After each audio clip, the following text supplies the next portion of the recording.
Can you explain to me, and if you can, if this is too complex, it's too complex for me, maybe you know better, why would someone take an estrogen blocker? I know I've heard about cycling on and off, but like in its simplest form, can you explain why someone would do that? Yeah, so let me give it a shot without losing anybody, because you do touch on a couple of different dimensions here and it gets confusing. But it's not an if-then statement, and here's what I mean.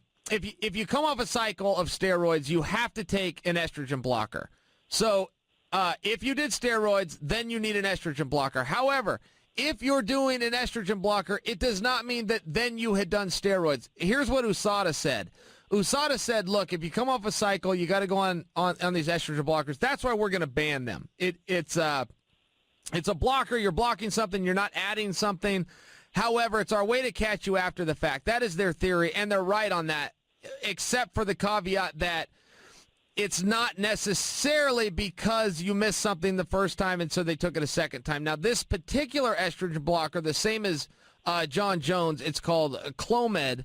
I took Clomid, and Clomid, when I went through and we changed the rules and got rid of testosterone, I had to go on two things. One was called HCG, which is to stimulate your natural testosterone. And the other is the estrogen blocker, because as your testosterone goes up, your estrogen will go up, and men don't want estrogen. The other side to Clomid, and where the smart marks aren't getting confused here, is Clomid will also up your testosterone. As it blocks your estrogen, it ups your testosterone. So this is a high-grade, expensive, scientific, pharmaceutical level supplement. The whole silly me, this was put into a supplement, and I had no idea. That just doesn't work. You can't buy a $3 supplement and have a $50 taint in there. That's where the smart marks are known to call BS. But that's the argument that everybody seems to be choosing to take right now.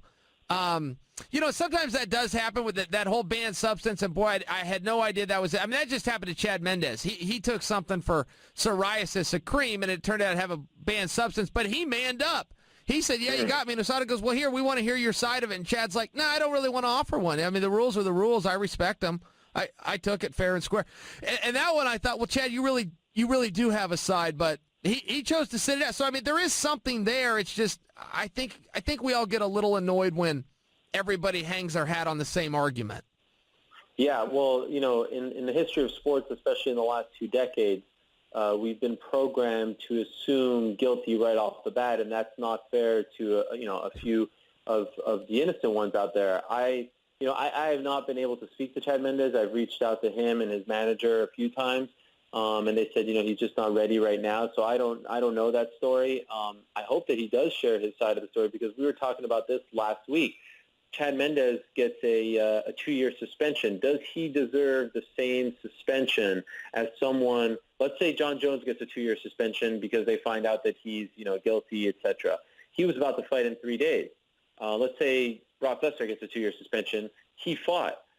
Does Chad Mendez, who is out of camp, didn't have a fight book, deserve the same kind of suspension as the other guys? You may say, I just think that's kind of an interesting argument, or discussion, I should say. And the other thing is like, I find this to be such a fascinating time in our sport. I've said this a gazillion times already. Like, this reminds me of 1920s football when the football players were wearing leather helmets, and 50 years later, people were thinking like, wow, I can't believe that they were actually doing things that way. I think the USADA deal is going to evolve. I think the Reebok deal is going to evolve.